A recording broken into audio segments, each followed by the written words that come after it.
जी।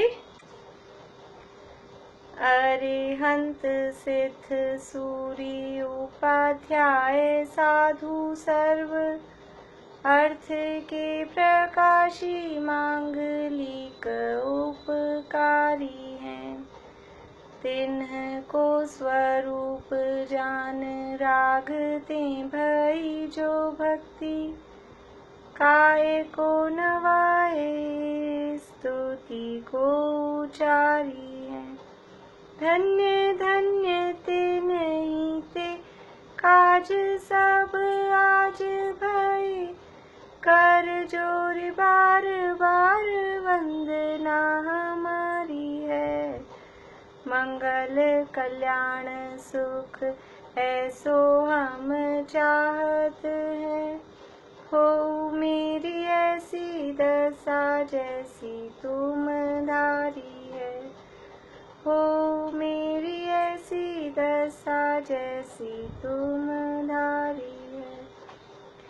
मंगलमय मंगल करण वीत राग विज्ञान नमो ताहि जाते भये अरहंतादि महान।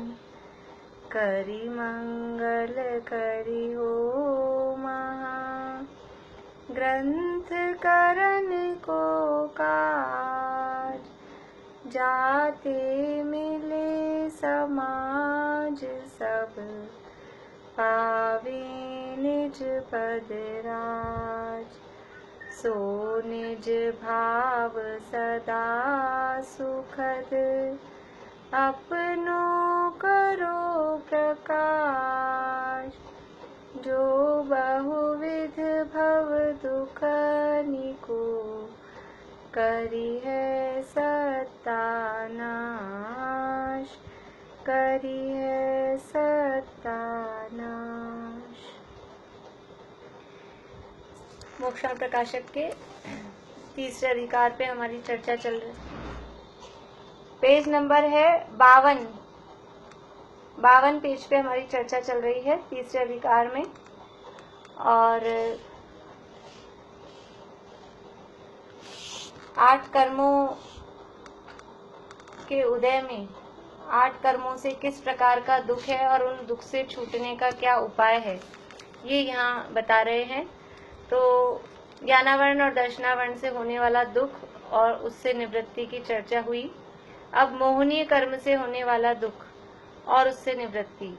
तो मोहनीय कर्म में दर्शन मोहनीय सबसे पहले नाम आता है दर्शन मोहनीय का। दर्शन मोहनीय कर्म के उदय से क्या होता है? ये दर्शन मोहनीय कर्म के उदय से मिथ्यात्व होता है। और उस मिथ्यात्व से क्या होता है? आवाज आ रही है? आ रही है ना?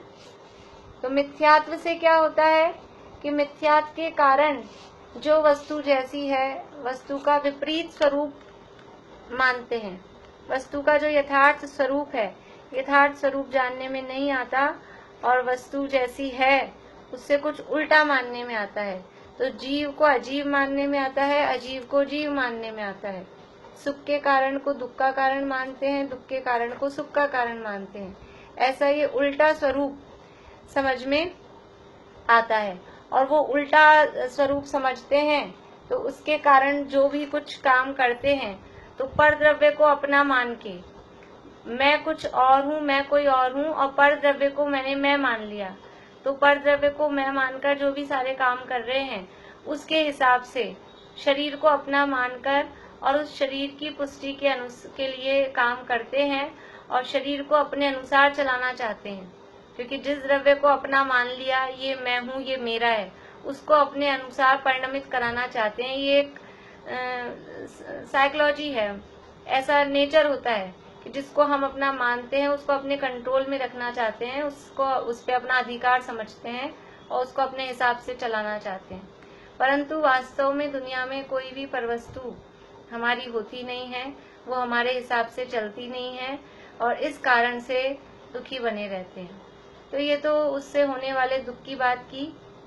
अब इस दुख को दूर करने का उपाय क्या है, उपाय क्या करता है जीव? तो पहला तो क्या बताया कि उपाय ही नहीं करता है, क्योंकि वो ये मानता ही नहीं है कि मैं कुछ गलत कर रहा हूँ, मैं कुछ गलती पर हूँ। तो अपनी गलती अपनी नहीं मानेगा तो गलती को सुधारने का उपाय भी कैसे करेगा? तो ये जो हमने जिसको मैं मान रखा है बस वही सही है, ऐसा मान के बैठे हैं, तो पहला तो उपाय ही नहीं करते हैं।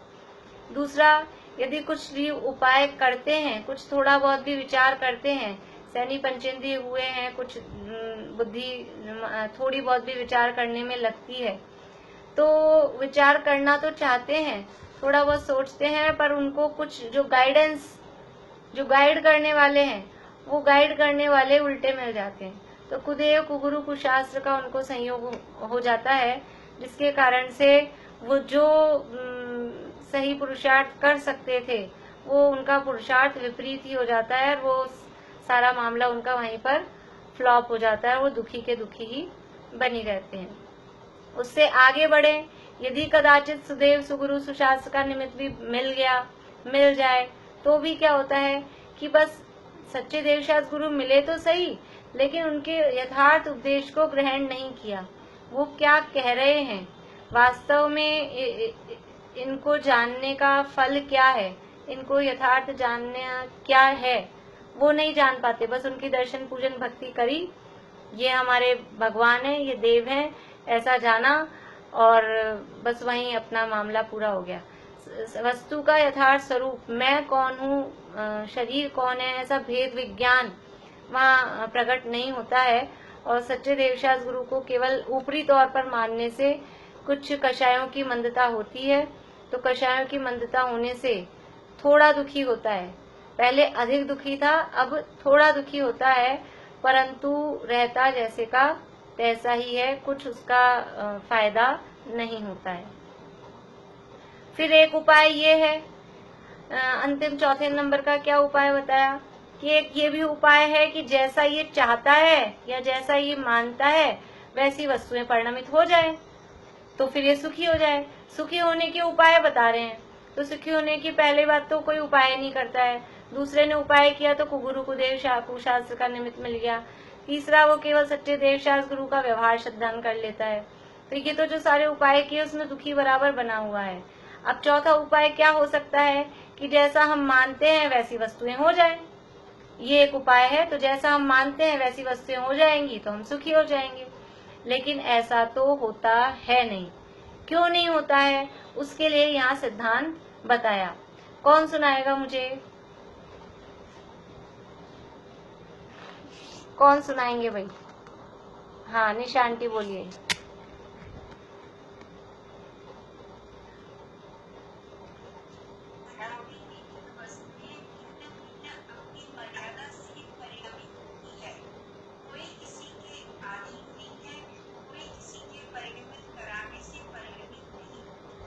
बहुत बढ़िया। हाँ, बेला भाभी।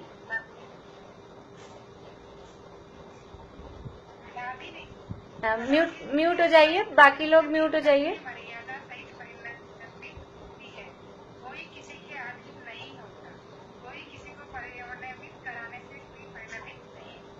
बढ़िया बढ़िया। और कौन सुना रहे हैं? हाँ, बोलिए वर्षा भाभी।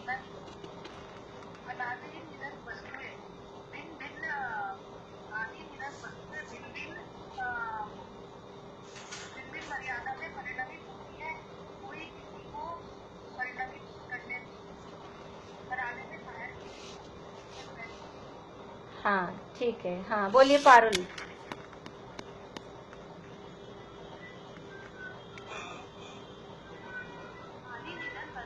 बाकी लोग म्यूट हो जाइए, सभी लोग।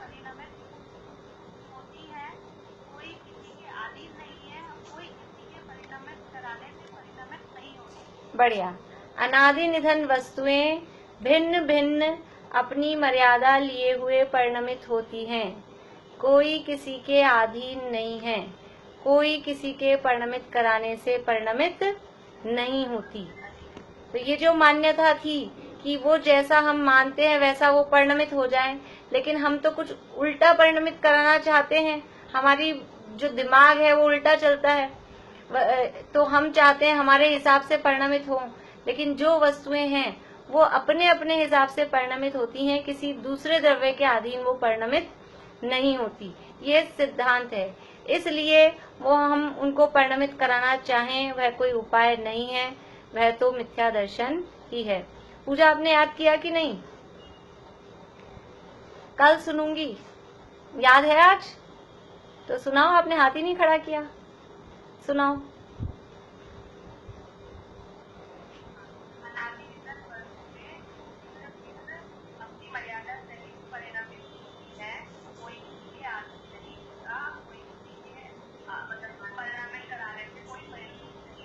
बढ़िया।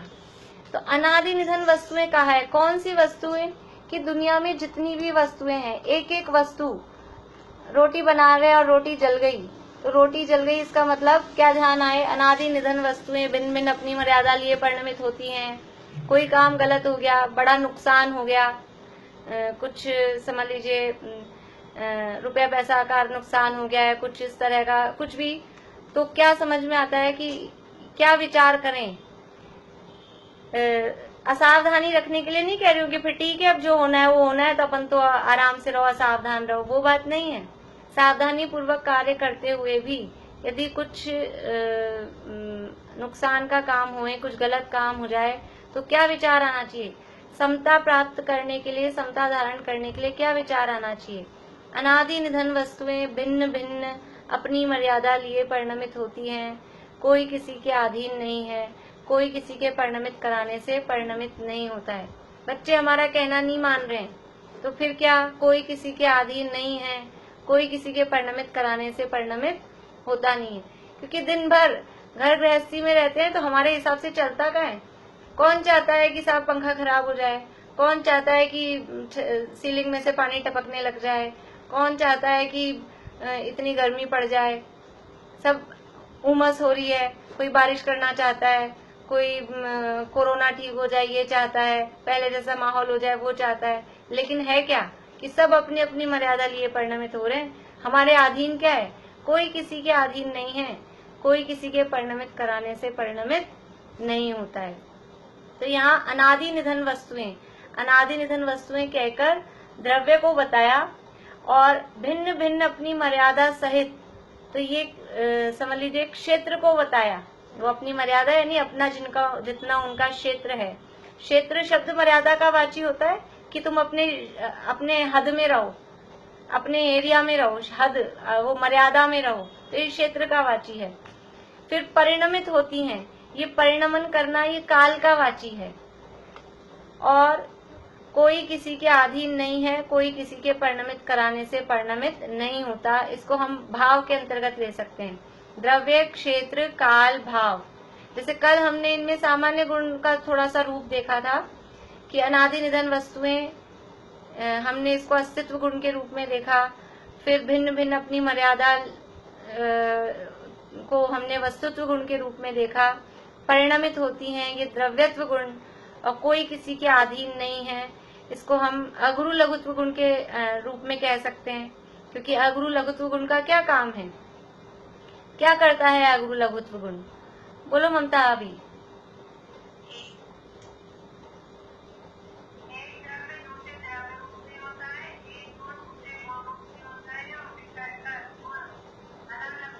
हाँ, तो एक द्रव्य दूसरे द्रव्य रूप नहीं होता, यानी कोई किसी के अधीन नहीं है कि एक द्रव्य दूसरे द्रव्य रूप हो जाए तो वो जो उस रूप हो गया वो उसके अधीन हो जाए, लेकिन कोई किसी के अधीन नहीं है, तो इसको हम अगुरु लघुत्व गुण के रूप में भी कह सकते हैं।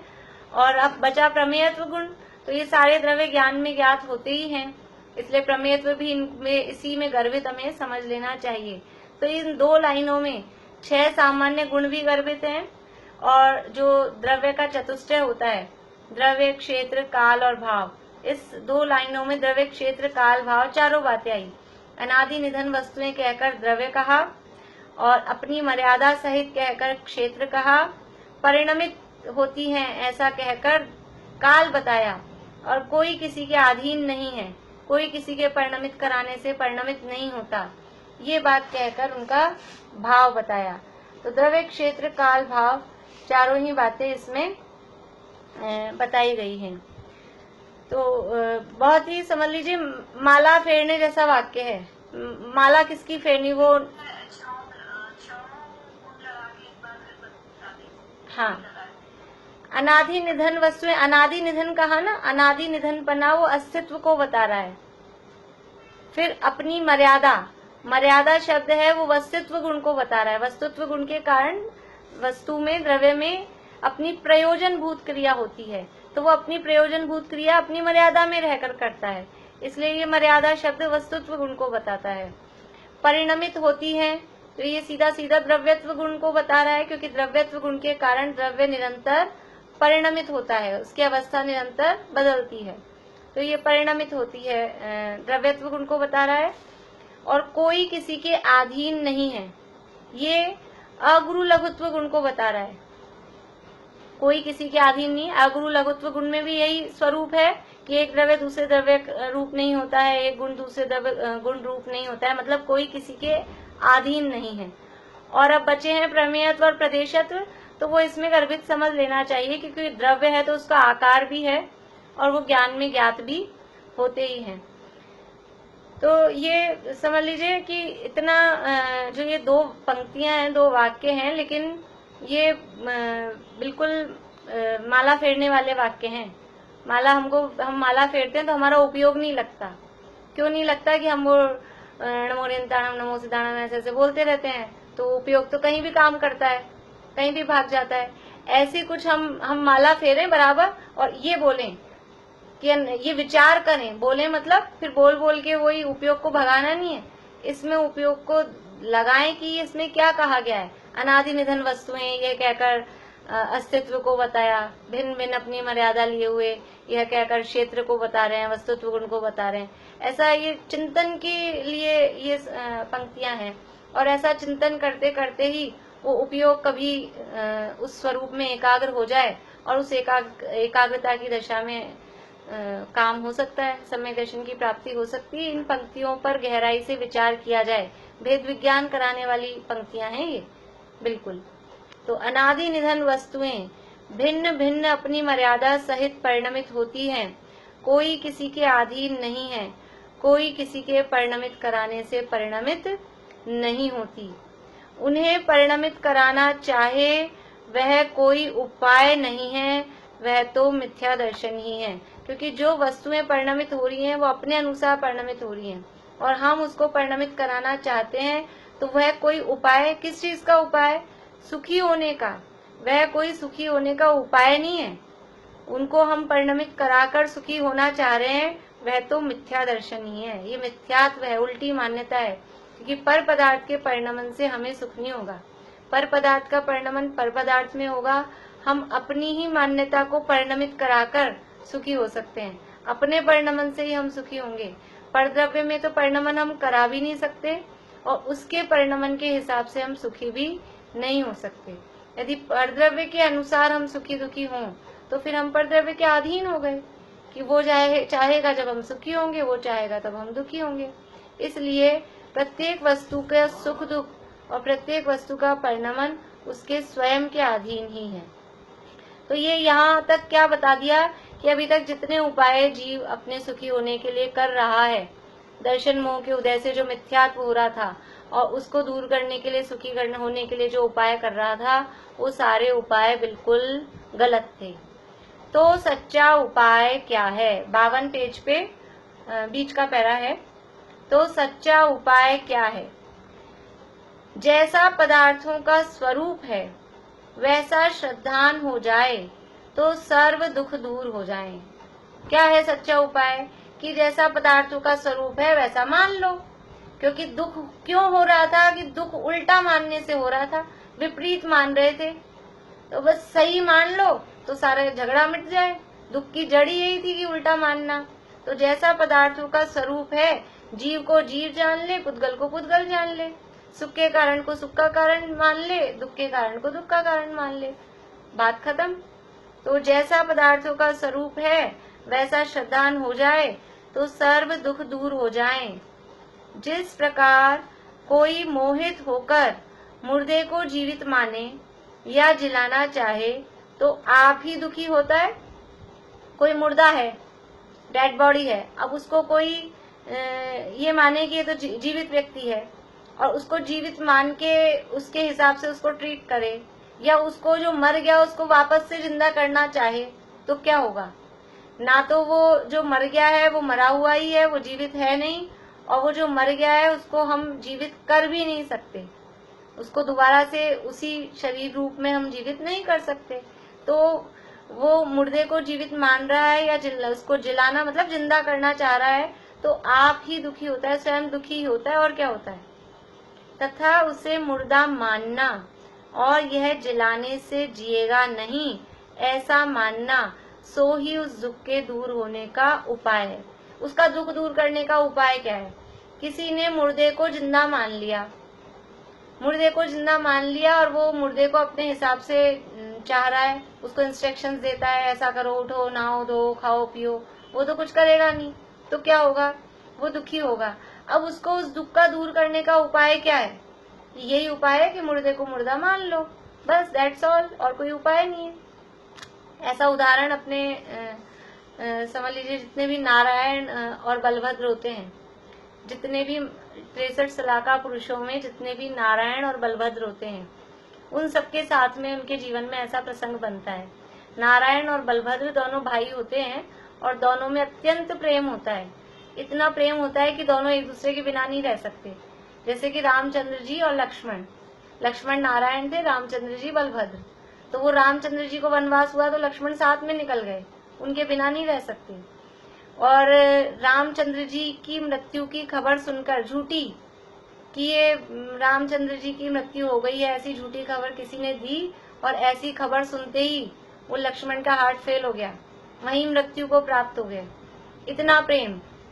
अब फिर वो लक्ष्मण की हो गई रियल में मृत्यु, रामचंद्र जी की तो दी थी झूठी खबर, और लक्ष्मण की हो गई असली में मृत्यु। तो अब रामचंद्र जी को भी कितना प्रेम कि वो उसको मुर्दा को मुर्दा मानने को तैयार नहीं।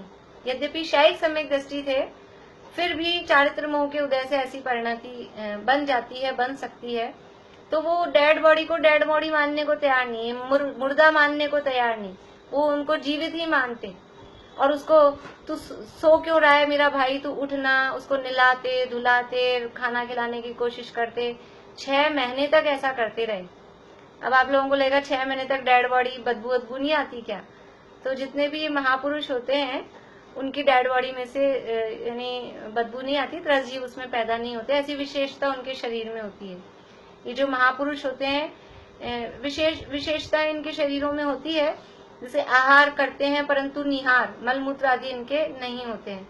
तो ऐसी एक विशेषता ये भी है कि मरने के बाद में वो 6 महीने तक उनका शव लेके घूमते रहते हैं और उसमें से बदबू वगैरह नहीं आती है।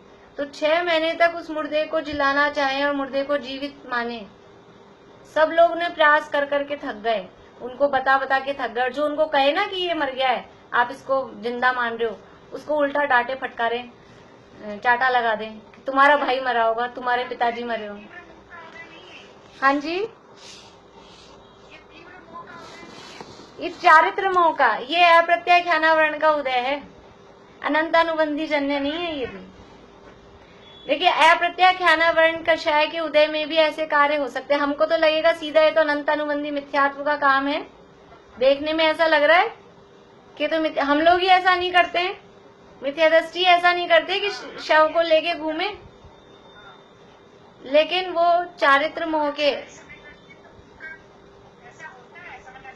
ऐसा हो सकता है। इसीलिए सम्यक दृष्टि की परिणति भी जानने योग्य है। हम ओवर इमेज करके रखते हैं, हम हर किसी की भी, हम सम्यक दृष्टि को तो भगवान जैसा मानते हैं, फिर भगवान को जाने क्या समझेंगे। हम मुनिराजों की भी बहुत ज्यादा ओवर इमेज करके रखते हैं, तो इसलिए उनकी भूमिका का, उनके स्वरूप का ज्ञान होना आवश्यक है। तो जो सम्यक दृष्टि है, अप्रत्याख्यानावरण कषाय के उदय में इस तरह के परिणाम हो सकते हैं। एक ऐसे भी परिणाम है और एक बहुत विशुद्ध परिणाम भी हो सकते हैं। एक ही लेवल पे अलग अलग तरह के, यानी एक ही क्लास है, क्लास दोनों की वही है, चौथा गुणस्थान, लेकिन परिणामों में इतना फ्लक्चुएशन देखा जा सकता है। जैसे एक ही क्लास के बच्चे हों, सब बच्चे 4th में हैं, तो एक के 99% मार्क्स आ रहे हैं और एक के 20% 30% पास भी नहीं हो पा रहा है। तो ये लेवल एक ही है, लेकिन ऐसा फ्लक्चुएशन उसमें देखा जा सकता है। तो शायिक सम्यक दृष्टि के जीवन में वो अप्रत्यक्ष अनावरण कषाय के उदय में इस तरह की परिणति बन सकती है, और ये केवल इन्हीं के जीवन में बनती है। जो बलभद्र नारायण होते हैं, इन्हीं के जीवन में ऐसा कार्य देखा जाता है। तो अब वो उनको सुखी होने का, यानी उनका ये, हाँ, वो पूर्व जन्म से ही उन दोनों में अत्यंत प्रेम होता है। पूर्व जन्म में भी साथ साथ में रहे हुए होते हैं, और वो ही फिर नारायण और बलभद्र के रूप में जन्म लेते हैं। इस तरह से जितने भी नारायण बलभद्र होते हैं, ऐसा ही उनका संबंध होता है। तो वो उसको मुर्दे को जीवित नहीं, बलराम का भी ऐसा ही है। कृष्ण की मृत्यु हो गई, उसके बाद में बलदेव जो उनके भाई थे, वो भी ऐसी सेम ही है।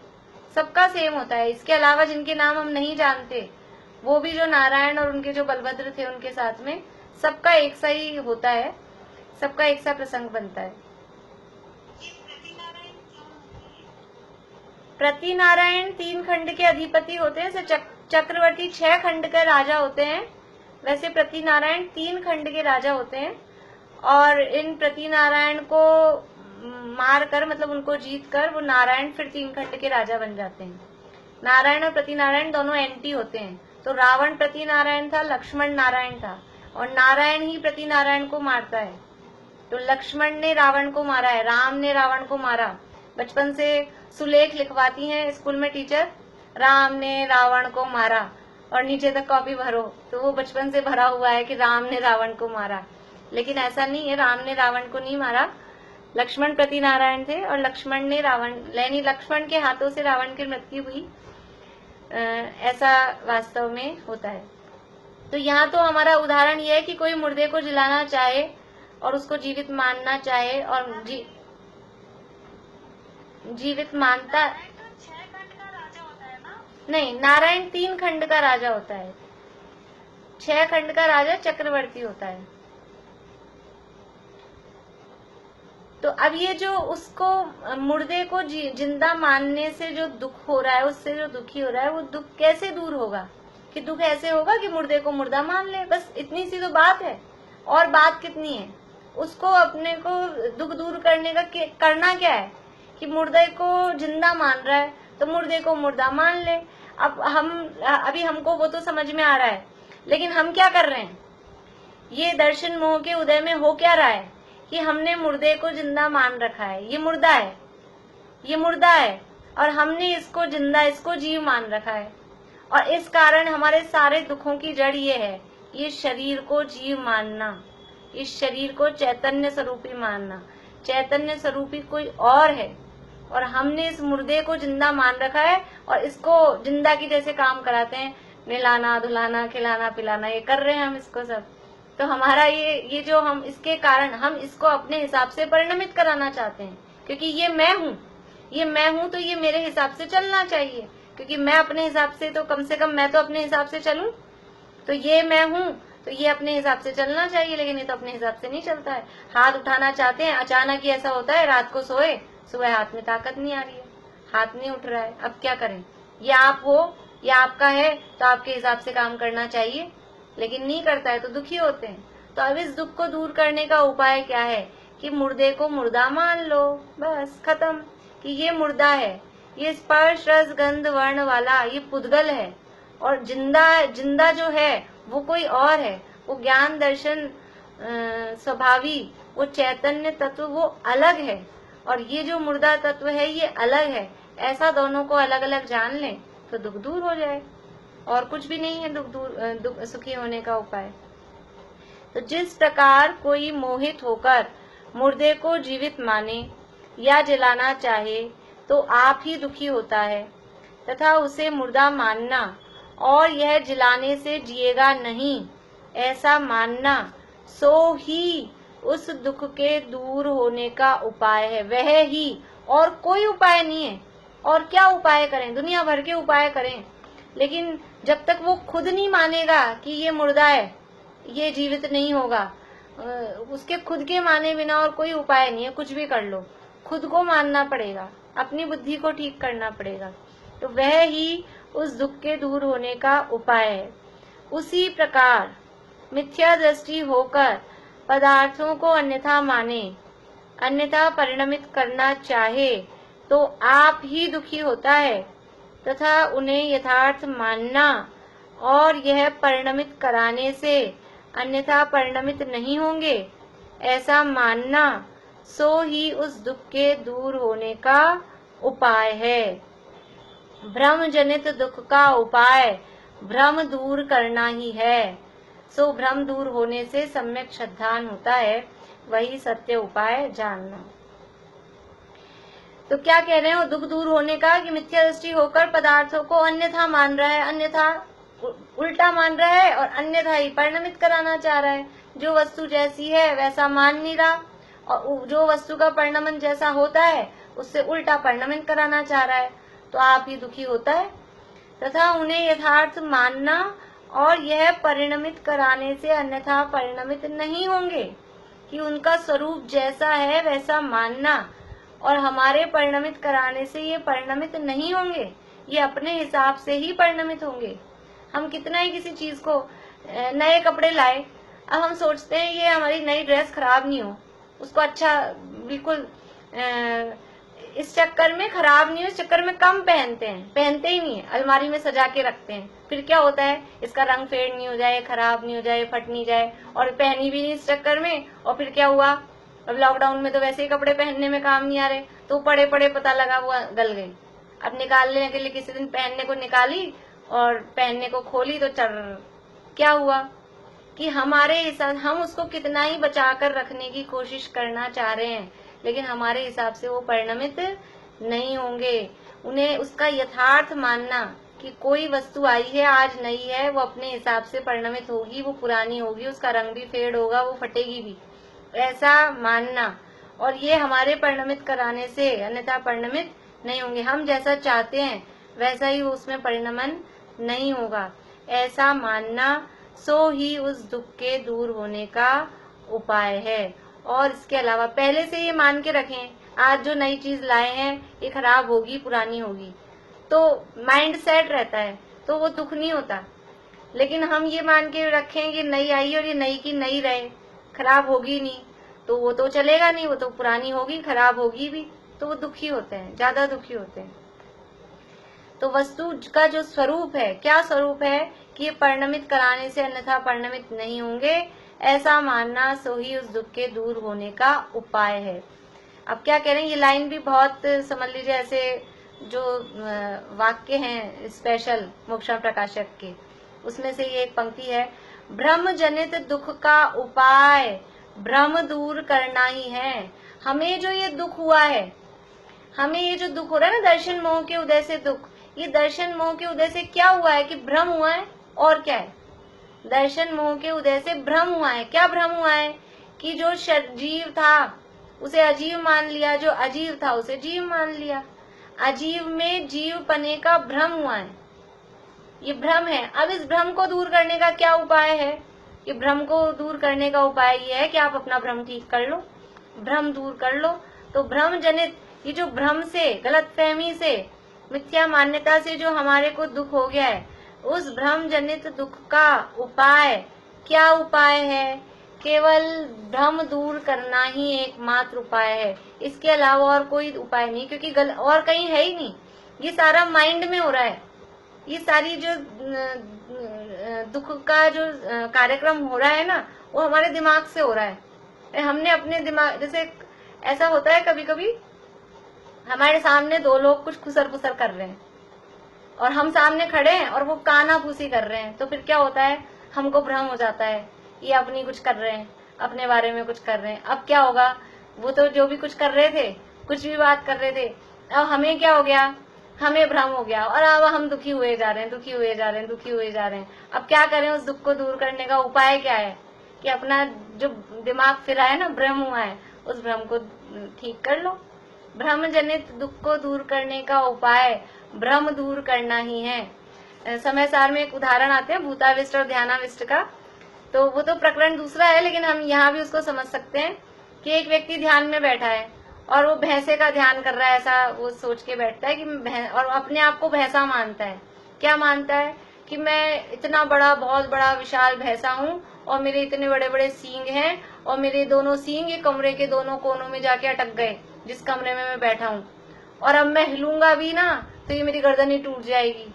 तो वो अकड़ के बैठा रहता है। अब क्या हुआ, अब उसको ये जो तकलीफ हो रही है, अकड़ गया, बिल्कुल हिल भी नहीं रहा। तो इसकी इस तकलीफ को दूर करने का उपाय क्या है कि अपना ये भ्रम दूर करो। तुम कोई भैंसा वैसा नहीं हो, कोई तुम्हारे सींग नहीं, जरा सी आंख खोल के देखो, मनुष्य हो। ये भ्रम दूर करने का उपाय केवल क्या है, भ्रम दूर करना। भ्रम हो जाए कमरे में अचानक से अंधेरे में कोई बैठा है, अब क्या करो, भ्रम हो गया, कोई है नहीं, परछाई सी दिखी और भ्रम हो गया। अब तक दुखी हो रहे हैं, कोई है अंदर, कोई है, और इधर भाग रहे हैं, उधर भाग रहे हैं, इसको बुला रहे हैं, और जरा सी लाइट जला के देखी, कोई नहीं था। भ्रम दूर करने का उपाय, ये लाइट जलाई ना, ये ज्ञान नेत्र, उठ ज्ञान चक्षु खोल के तू देख तो जरा, जिसकी तुझे तलाश है वो तेरे पास है। किसकी पंक्ति है ये भजन की, कि ये अपने ज्ञान नेत्र खोले। भ्रम क्या, और अज्ञान के कारण भ्रम है, अज्ञान है, मिथ्यात्व है, ये अज्ञान के कारण भ्रम है। और इस भ्रम के कारण दुखी हो रहे हैं, केवल भ्रम से दुखी हो रहे हैं, गलत फहमी में दुखी हो रहे हैं, बस, और कुछ भी नहीं है, इतनी सी। लेकिन इसको हमको अंदर से मानना, भी तो हम बात कर रहे हैं, लेकिन वास्तव में मानना कितना मुश्किल पड़ रहा है, क्योंकि हमने इतनी ठोक ठोक के, ऐसे कूट कूट के ये मान्यता भर रखी कि ये ही मैं हूँ। तो मुंह से तो अभी हम बोल रहे हैं, लेकिन फीलिंग में इसको लेना कि शरीर मैं नहीं हूँ, ये शरीर मैं नहीं हूँ, और दुनिया की कोई वस्तुएं मेरे हिसाब से नहीं चलती हैं, ऐसी मान्यता को पलटना वो मुश्किल पड़ रहा है।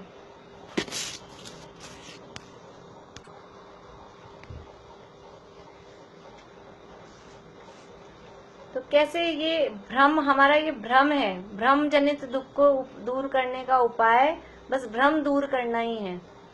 वो भजन है जिसके भी पंक्तियां ने बोली, अचरज है जल में रह के भी मछली को प्यास है, उसकी पंक्तियां थी, उठ ज्ञान चक्षु खोल के तू देख तो जरा, जिसकी तुझे तलाश है वो तेरे पास है। अचरज है जल में रह के भी मछली को प्यास है। हमने अंगुली में अंगूठी पहन रखी है और ऐसे हाथ बंद करके बैठे हैं और फिर ढूंढ रहे हैं मेरी अंगूठी कहाँ गई, मेरी अंगूठी कहाँ गई। तो ये अब ये भ्रम हो गया कि मेरी अंगूठी गुम गई। तो क्या है, उस भ्रम को दूर करने का उपाय क्या है कि जरा सा अपने नजर डाल लें कि हमारे ही पास है, बस इतना सा ही है। केवल अपने ज्ञान नेत्रों को खोलने की आवश्यकता है कि वास्तव में वस्तु का स्वरूप कैसा है। एक ज्ञान नेत्र में ज्ञान के माध्यम से सारे पदार्थ प्रकाशित होते हैं। अभी अज्ञान का अंधकार छाया हुआ है, ये मिथ्यात्व है, मोह है, अज्ञान है, ये अंधकार है। इस अंधकार में हमको जो वस्तु जैसी है वैसी दिखाई नहीं दे रही, उल्टी उल्टी दिखाई दे रही है। तो जरा सा ज्ञान का प्रकाश करें। और ज्ञान कहाँ है, कहाँ से आएगा कि वो सबके पास अपनी अपनी टॉर्च है, सबके मोबाइल में टॉर्च है, अपनी अपनी टॉर्च जलानी है। तो सबके पास अपना ज्ञान नेत्र है, उस ज्ञान के माध्यम से इस भ्रम को दूर करें। इस भ्रम जनित दुख को का उपाय भ्रम दूर करना ही है। सो भ्रम दूर होने से सम्यक श्रद्धान होता है, वही सत्य उपाय जानना। इस दर्शन मोहनी के उदय से जो दुख हो रहा है, उस दुख को दूर करने का सच्चा उपाय क्या है कि ये भ्रम दूर करना। ये जो हमको भ्रम हो रखा है, हमको सारा उल्टा पुल्टा कुछ मान रखा है, ये भ्रम दूर करना ही इस दर्शन मोहनी से जो दुख हो रहा है उसको दूर करने का सच्चा उपाय है। अब है चारित्र मोह से दुख और उससे निवृत्ति। इसकी चर्चा हम कल शुरू करेंगे। अभी आप लोगों के कुछ शंकाएं हों तो पूछ लीजिए आप लोग।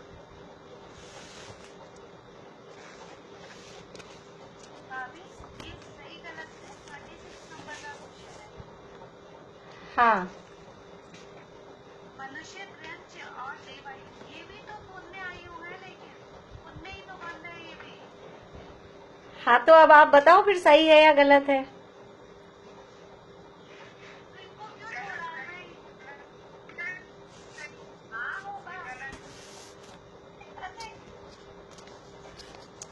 मनुष्य तिर्यंच देव आयु के बिना क्योंकि तेई में पुण्य प्रकृतियां हैं और कोई पुण्य प्रकृतियां हैं, ये उनको सुनना है, इसलिए लेकिन यहाँ अनुभाव बन की बात है। अनुभाव बन में तो बहुत सारी 100 कुछ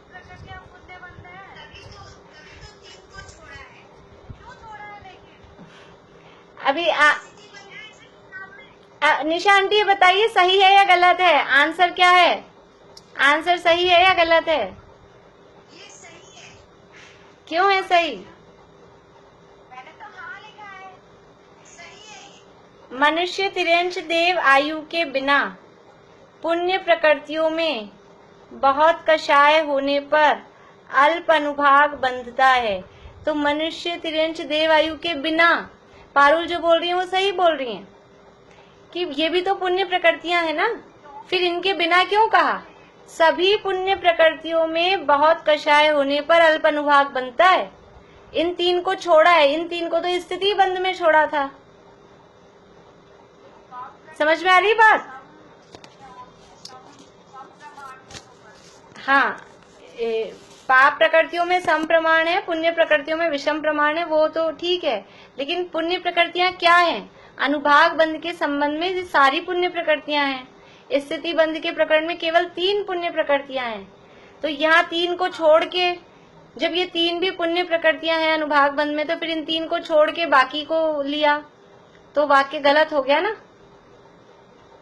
फिर से सोचिए, नहीं आया समझ में? एक बार फिर से सोचिए।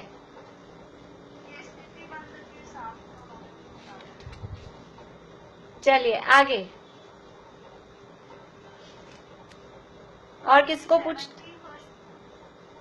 17। हाँ नामी,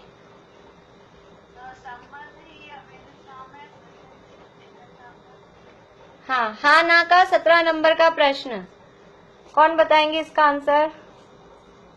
ये सही तो है पर मुझे क्वेश्चन नहीं समझ आ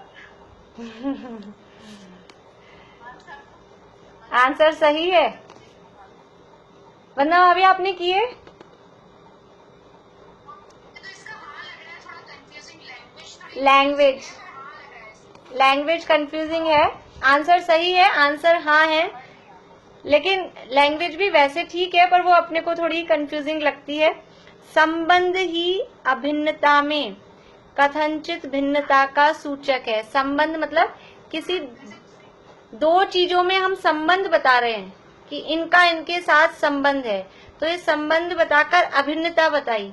लेकिन ये संबंध शब्द जो यूज ले रहे हैं वो संबंध शब्द ही इस अभिन्नता में गर्भित है अंदर कि कुछ ना कुछ भिन्नता भी है। जो संबंध हमारा इनके साथ संबंध कहा है। हाँ ये भिन्नता की अपेक्षा संबंध कहा है। हाँ, जैसे हम ऐसा कहें कि हमारा इनके साथ संबंध हुआ, तो संबंध होकर हम अभिन्न भी हुए हैं, लेकिन संबंध शब्द ये बता रहा है कि वास्तव में भिन्न थे तब वो अभिन्न हुए हैं। तो ये संबंध ही अभिन्नता में कथनचित, कथनचित मतलब किसी अपेक्षा से वो भिन्नता का सूचक है। संबंध शब्द जो यूज ले रहे हैं वो संबंध शब्द ही एकता भी बता रहा है, लेकिन वो एकता में भी वो भिन्नता भी साथ में उसमें बता रहा है, इसलिए आंसर इसका सही होगा। हाँ और बोलिए। 76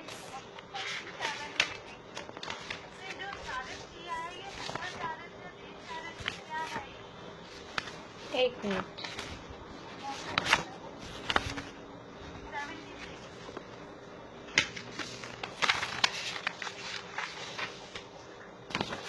कहाँ गया मेरा 76 नंबर?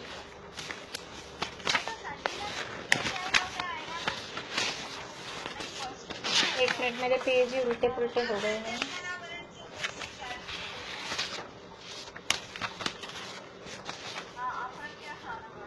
ये तो सिंपल है, जिसके होने पर चारित्र होता ही नहीं। तो चारित्र होता ही नहीं, ये कौन सी कषाय आएगी? जिसके होने पर चारित्र होता ही नहीं।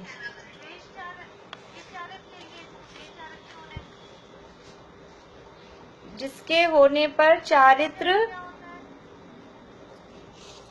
देखिए जिसके होने पर चारित्र होता ही नहीं, इसमें अनंतानुबंधी भी है, अप्रत्यख्यानावरण भी है। अप्रत्यख्यानावरण, एक मिनट रुकिए, दोनों ही आंसर इसमें देखने पड़ेंगे।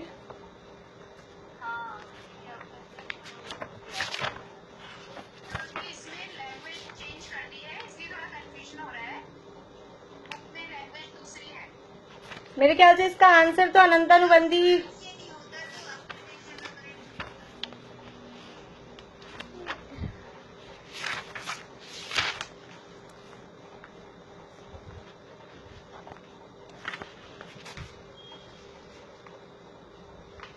जिनका उदय होने पर देश चारित्र नहीं होता वो अप्रत्यय ख्यानावरण है। अनंतानुबंधी आएगा इसका आंसर। बुक के हिसाब से अपन देखेंगे ना। अरे यार,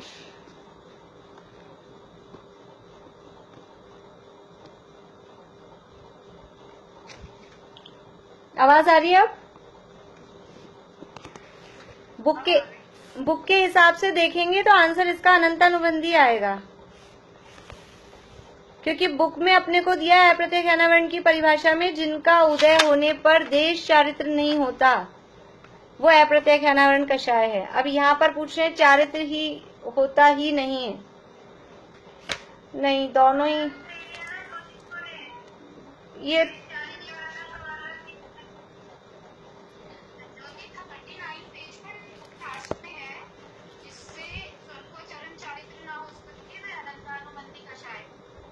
वो बात तो सही है भाभी, इसे बुक के हिसाब से अनंतानुबंधी आंसर आ रहा है। बाकी जो क्वेश्चन है ना उसमें कंफ्यूजन है, क्योंकि जिनका उदय होने पर देश चारित्र नहीं होता मतलब चारित्र ही नहीं होता। देश चारित्र नहीं होता का अर्थ भी तो यही हुआ कि चारित्र नहीं होता। अभी इस प्रश्न को आप रखिए और अपन अगर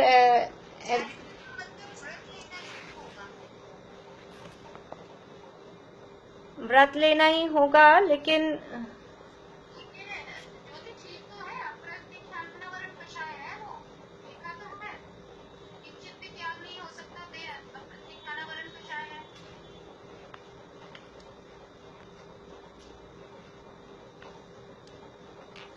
ठीक है, इसका आंसर अभी अप्रत्यय ख्यानावरण ही रखिए, और फिर कुछ होगा मैं देखूंगी इसको वापस से।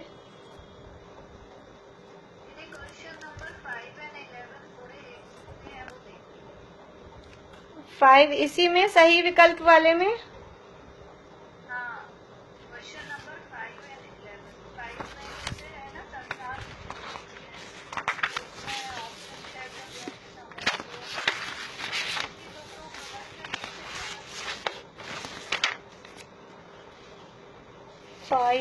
एक मिनट कहाँ गया?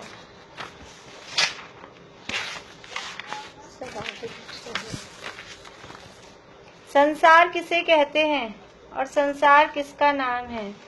हाँ वो सेम ही हो गए क्वेश्चन, आंसर तो सेम ही है। हाँ आंसर सेम ही है, आंसर सेम ही है। हाँ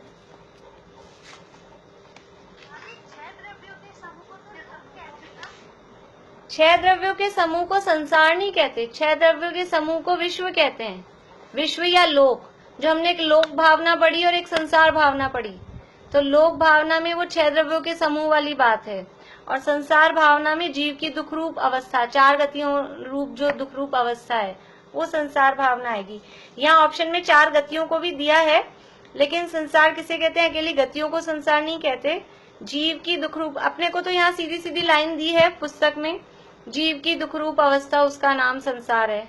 जीव की दुख रूप अवस्था को संसार अवस्था कहते हैं। इसलिए एक एक करके 11 और ये 5 सेम ही है, कोई बात नहीं है।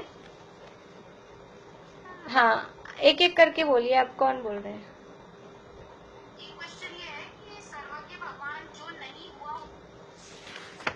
क्वेश्चन नंबर बोलिए भाभी।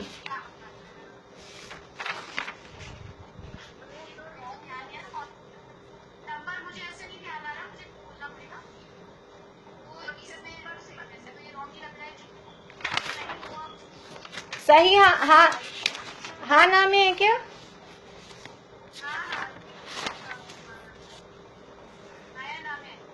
हाँ बोलिए। नहीं,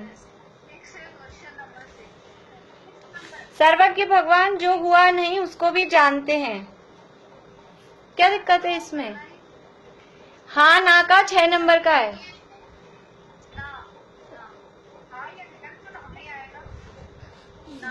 ना क्यों आएगा? जो हुआ ही नहीं उसको कैसे जान? सर्वज्ञ भगवान, सर्वज्ञ किसे कहते हैं? भविष्य को जानते हैं कि नहीं? जो हुआ, देखिए ऐसा ग्रुप डिस्कशन करेंगे तो किसी को भी आवाज नहीं आएगी, बाकी लोग म्यूट होइए, एक एक करके बोलिए। ये लैंग्वेज का बहुत बड़ा इशू है। इसके दो चीजें हो सकते हैं, एक तो फ्यूचर में जो नहीं हुआ उसको जान नहीं, दूसरा जो चीज हो ही नहीं रही है, मतलब एक तरह से। नहीं नहीं, यहाँ वही अर्थ है, जो हुआ नहीं मतलब जो अभी हुआ नहीं है, भविष्य में जो होगा वही उसका अर्थ है। उसका आंसर हाँ होगा। हाँ फिर तो ठीक है। हाँ, तो फ्यूचर है किसी को जानते हैं, फ्यूचर को तभी उस ज्ञान को देते कहते हैं, वो तो कहा जाता है। फ्यूचर को जानते हैं, बिल्कुल। 20 नंबर क्वेश्चन बताइए जल्दी से। बस अब ये लास्ट है, 9:45 हो रहे हैं। 20 नंबर हाँ ना में आत्मा कर्मों से, ये तो कल भी हुआ था ना अपना, आत्मा कर्मों से कभी भी कैसे भी प्रभावित नहीं होता। क्या होगा इस? कल हुआ। हाँ, तो क्या आंसर बताया इसका? बोलिए।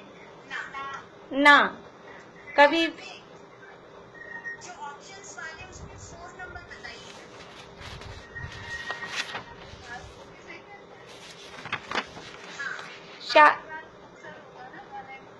हाँ, शास्त्र किसे कहते हैं? इसमें 3 नंबर वाला होगा, 1 और 2 दोनों, केवल ज्ञान के अनुसार हो और मूल आमनाय के अनुसार हो, दोनों बातें आएगी।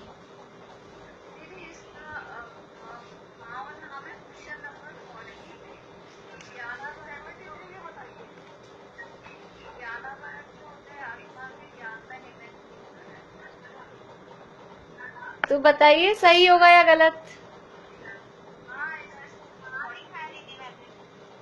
ज्ञानावरण का उदय, ज्ञानावरण के उदय होने पर ज्ञान होता है क्या? ना होएगा। ज्ञानावरण का क्षयोपशम ज्ञान में निमित्त होता है, उदय तो ज्ञान नहीं होने में निमित्त हो रहा है। ज्ञानावरण का उदय ज्ञान में निमित्त नहीं है। ज्ञानावरण का जितना उदय है उतना तो ज्ञान का अभाव है, जितना क्षयोपशम है उतना ज्ञान प्रकट है, इसलिए ज्ञानावरण का उदय ज्ञान में निमित्त होता है। रॉन्ग होगा, ना होगा इसका आंसर। चलिए मोना, अभी आप पूछिए एक और, बस फिर बाकी कल करेंगे। फिर बाकी लोग म्यूट होइए।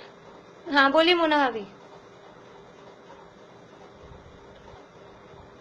आप अनम्यूट करके बोलिए मोना भाभी।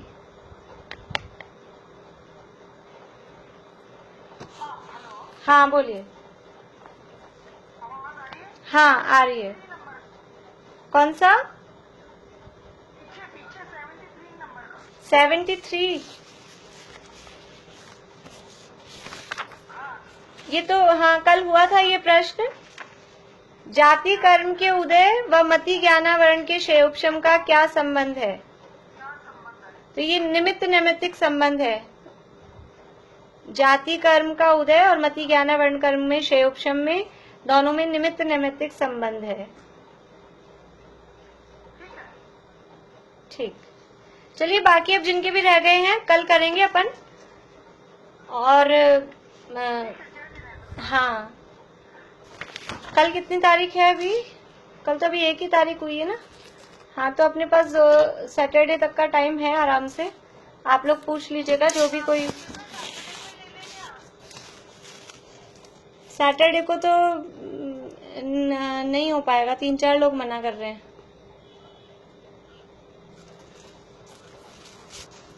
चलिए।